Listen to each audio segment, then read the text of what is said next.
farm, family, community. This is Midwest Farm Weekly. Good morning and welcome to Midwest Farm Weekly. I'm Melaine Wells. In your news headlines this week, recently U.S. Senator Tammy Baldwin introduced the Dairy Business Innovation Act of 2025. This bipartisan legislation aims to help more American dairy farmers and processors add value to their businesses. This program has already helped 250 of them in the Midwest. They face some pretty steep challenges. I hear from folks about how increased input costs are stretching their thin budgets and how lack of market access and workforce issues are all impacting folks' bottom line. Senator Baldwin helped create the Dairy Business Innovation Initiatives as part of the 2018 Farm Bill. Her 2025 proposal aims to raise the program's annual funding from $20 million to $36 million. Every dollar, every dime devoted to this program is used to the fullest, driving rural economic development and job creation, industry growth and advancement, and the stabilization and strength of our food supply chain. A survey of grant recipients shows businesses are meeting their goals thanks to this funding. 93% reported that they've been able to retain or expand their valued workforce thanks to this program alone. Nearly 80% shared that this program has contributed to their business resilience. 65% of respondents shared that their Alliance grant directly resulted in increased sales volumes for their business, and more than 50% reported an increase in their milk processing, with another 30% saying that increased milk usage is imminently ahead for their business. Award-winning cheese spread manufacturer Pine River says this funding helped with several product innovations. The company needed to find new markets after losing a quarter of its business during the pandemic. This program allowed us to automate the production to a more desired packaging size, and as a result, our sales have doubled within this business segment in a mere 2 years. The second project was at the other end of our product offering, with smaller, single-serve options, popular in places whose definition of a reasonable amount of cheese spread consumed differs from those from within Wisconsin. This has enhanced our product's attractiveness to the international market, opening our brand to Southeast Asia as well as Gulf countries, with our first sale occurring at the end of last year, leading to a ripple impact on businesses from farm to table. Our growth with the bulk products has then directly impacted the amount of raw materials we buy from other Wisconsin cheese companies, as well as butter makers and other ingredients. So we've found this program to be very successful. One of my favorite parts of being a United States Senator is seeing how these small grants can help our dairy farmers take their businesses to new heights. And this legislation is endorsed by the International Dairy Foods Association, Midwest Dairy Coalition, National Milk Producers Federation, Organic Valley, Wisconsin Cheesemakers Association, and the Wisconsin Farm Bureau Federation. National FFA Week is now underway. Had the chance to speak with a Wisconsin state officer about her role and this impact the organization has. My name is Crystal Anhalt, and this year I'm serving as the Wisconsin State Vice President, and I'm originally from the Michigan FFA chapter. I was elected back in June into this position, and I get a year of service to Wisconsin FFA, traveling across the state of Wisconsin, meeting FFA members, and doing some workshop with those members as well. I'm currently a junior at the University of Wisconsin River Falls, majoring in agricultural education. From being in an agriculture class throughout my middle school and high school, I really found a passion for teaching others about agriculture as well, along with the FFA.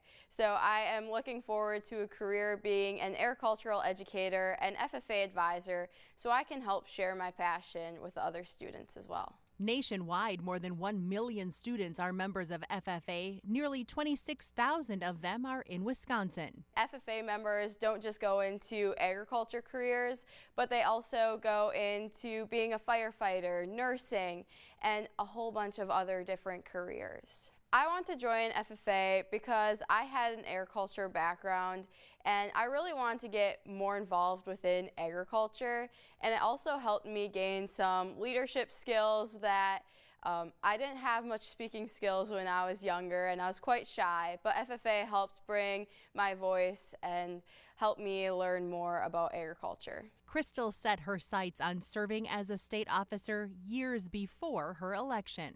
When I was a younger FFA member, I always looked up to the state officers for their excitement about FFA and also their advice about where I should go in FFA.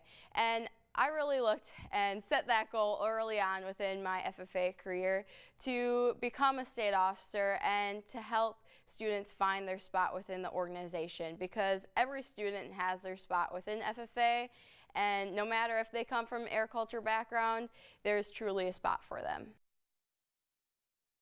FFA clubs across the nation are celebrating this week with special events and fundraisers, and they are also always looking for adult mentors. You did not have to grow up involved in FFA to support them now as a leader.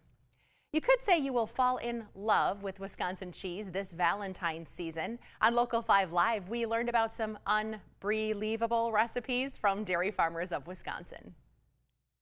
So with more than 600 varieties, types, and styles of cheese made right here in our state, really the only question you should be asking yourself is which one you will choose. So these recipes are so fun, and they're just a really great way to incorporate Wisconsin cheese onto your dinner table, especially if you're planning a night at home for Valentine's Day. I was just going to say, when I think fondue, I forget that you can do a cheesy sweet version of fondue. So this is actually a white chocolate raspberry mascarpone fondue, and it's super easy. So all you really have to do is get a double boiler together, and then you'll combine heavy whipping cream, mascarpone, some strained raspberries that were previously mixed with sugar to get like a homemade raspberry syrup, and then you really have a fondue, and it's delicious, and it's super fun to have around this time of the year. The color, of course, is really perfect for Valentine's Day since it has the pink from the raspberries. I'll have one of these. Okay. Yeah, and the truffles are also really great. But this cheese that's in here is so fun and so versatile, especially for desserts or even if you're doing some savory culinary applications. It's made by Crave Brothers Farmstead Cheese in Waterloo, and they use sweet cream fresh from their family's farm when they make that cheese. So it's right across the street from their family's farm, and they also have a chocolate flavor. So even if you're not like a super big cook or you don't want to make some desserts, that chocolate mascarpone, perfect on its own. It can sound fancy. I mean, you know, people think it's fancy. Yeah. Okay, Melaine and I were kind of wondering about this one. It's truffles made with port wine spreadable cheese. And back on the Valentine's Day, cheesy puns, right? Yeah. Chocolate and cheese are just cheddar together. Yeah. So one of the most iconic flavor pairings that we see all the time is chocolate and cheese. So especially for Valentine's Day, right, we want to incorporate some wines, and all three of those things go great together.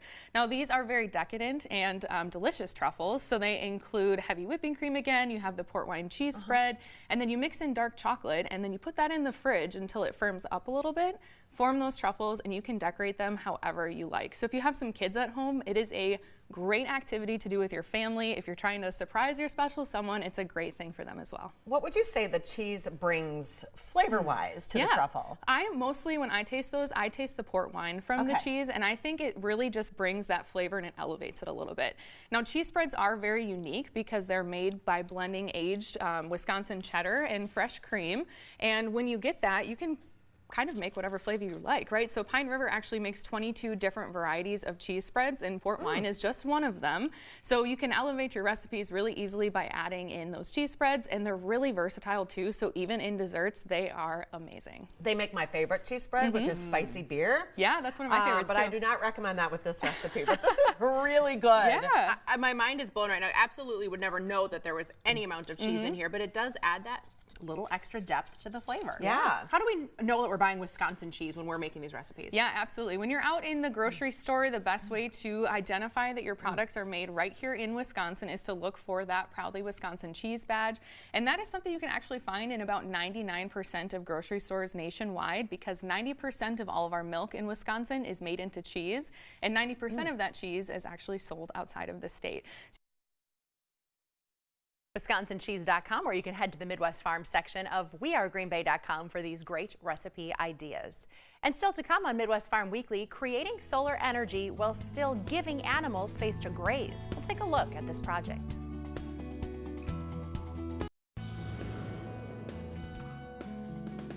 Well, Jeremy Hansen here from Fox Valley Technical College for Life on the Farm. And joining me today is Ben Schneider from Purple Cow Organics. Ben, thank you so much for your time today. Yeah.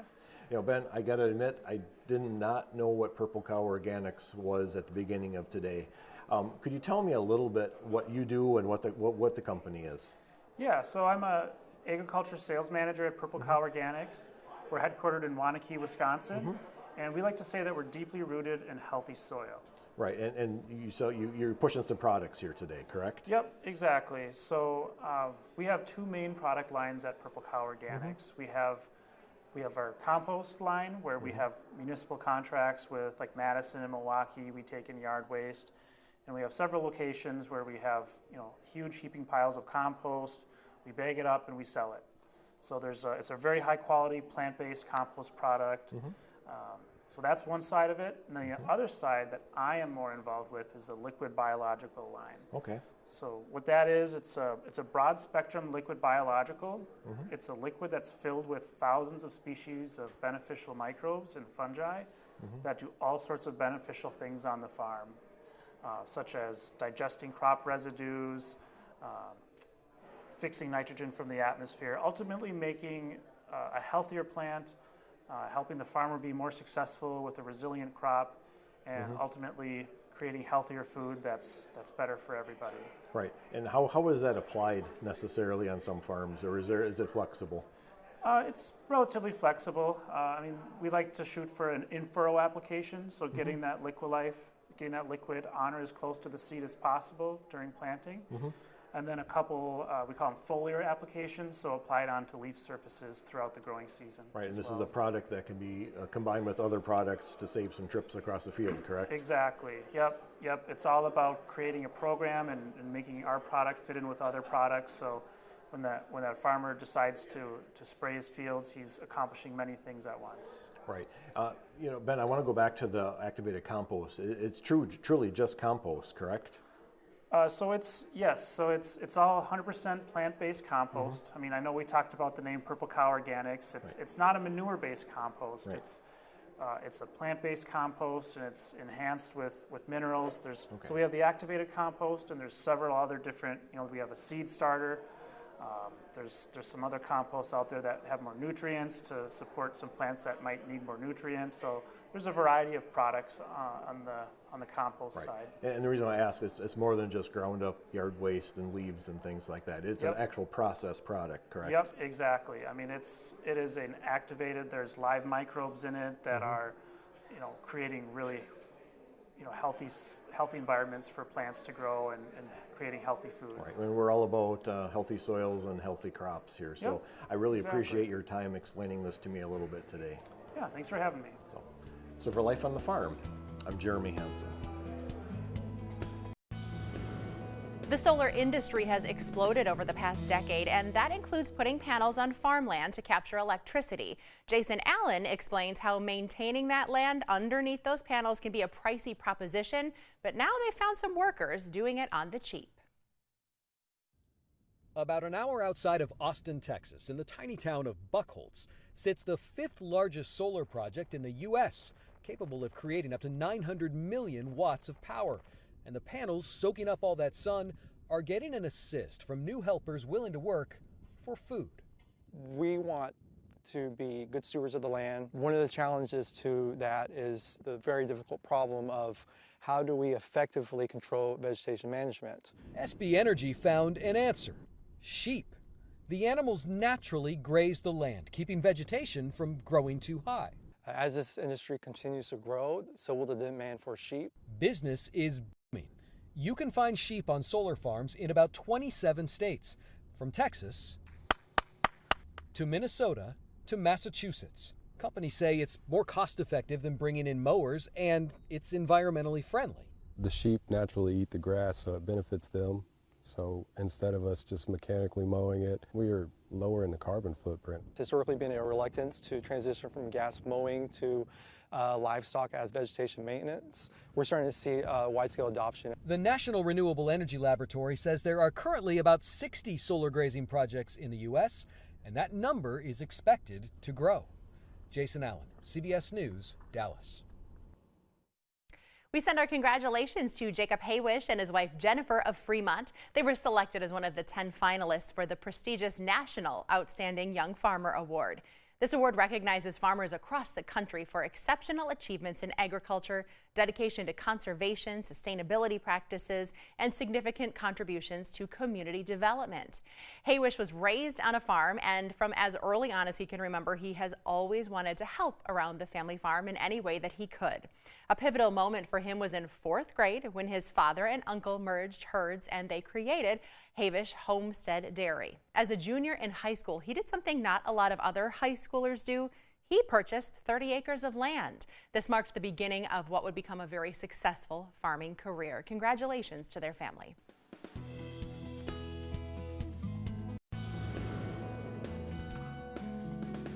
Good morning. I'm Storm Team 5 meteorologist Alexis Staniak. We finally got the snowfall we've been waiting for quite some time now as we've moved throughout these winter months. Earlier this past work week, many of our lakeshore communities accumulated anywhere from 4 to upwards of 6 inches, so plenty of snowpack still on the ground for us as we head into this weekend, and even Friday into Saturday. There was another round of snow to come through, which likely accumulated more, and it looks like we're going to keep the snow on the ground for quite some time as colder temperatures move in as we head into our next work week. So far for the entire season, we've accumulated over 2 feet of snowfall as of Thursday here in Green Bay. Just over a foot of snow has moved through for the season over into the Twin Cities. Almost 2 feet of snow has been accumulated over into North Dakota, whereas under a foot has been accumulated into South Dakota, and a majority of our southern Midwest states have accumulated just over a foot of snowfall, likely closer to about a foot and a half. Now, as we've started the month of February, we have seen numbers back into the negatives. This past week, as snow has fallen, Green Bay has bumped back up with a number that's now into a positive. We're about 1/4 of an inch above where we should be for precipitation for the month of February. Many spots, if they are in a deficit for precipitation, it's likely not a lot. So nowhere seeing a crazy drought right now, at least for the Midwest. So that is the good news. And so far for the year, from January 1st until now, we haven't seen a ton of rain come through, at least for the northern states. Only about maybe an inch has come through for liquid precip here in Green Bay, just under 1/2 of an inch over into the Twin Cities. Same thing over into North and South Dakota, whereas areas further to our south have seen warmer temperatures as we finished up January and headed into February. So they have accumulated anywhere from about 1 to almost 6 inches of liquid precip. Now, a majority of the country over the next 1 to 2 week stretch will actually be in a deficit as well for precipitation, as we're looking to see below average amounts of precip come through for the final weeks of February. And as we look through February all the way through April, it does look like we still have the chance to see more above normal precipitation amounts come through for at least most of the northern Midwest. Colder temperatures are in the forecast as we begin this new work week for us here in Wisconsin and most of the northern Midwest states, whereas areas further to our west might see temperatures slightly above average, and it kind of looks like places anywhere from Illinois, Missouri, even into Nebraska do have the chance to stay above or below for temperatures as we finish up the winter months and then head into the start of spring, whereas places all across the southern half of the country will likely see above normal temperatures.